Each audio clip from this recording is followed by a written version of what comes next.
Hello everyone, this is laser security system using laser diode, an LDR, few resistors, a transistor BC547 and a buzzer.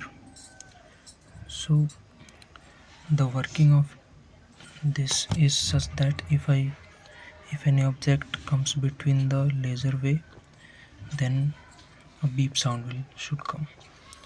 So using the battery I have connected it.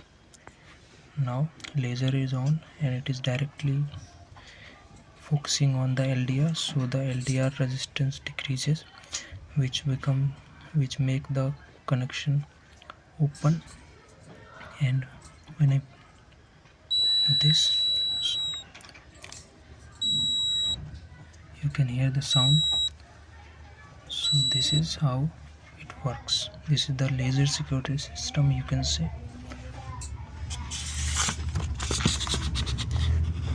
These are the team members.